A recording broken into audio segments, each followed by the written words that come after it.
Hi everyone, welcome to this video. Today I'll show you how to show or hide the path bar on your Mac, whether you're using a MacBook Air, MacBook Pro, or iMac. The steps are exactly the same on all Mac devices. So, what is the path bar? The path bar is the small bar you see at the bottom of a Finder window. It shows you the exact location, or path, of the folder or file you're currently viewing. This makes it easier to understand where you are in your file system.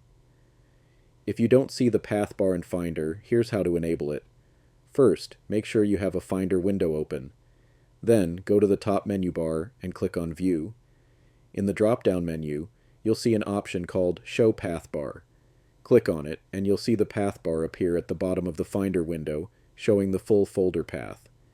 If the path bar is already visible and you want to hide it, simply go back to the View menu and select Hide Path Bar.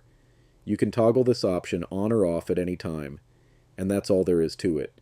You've now learned how to show or hide the path bar on your Mac. If you found this video helpful, don't forget to like, comment, and subscribe for more Mac tutorials. Thanks for watching, and I'll see you in the next one.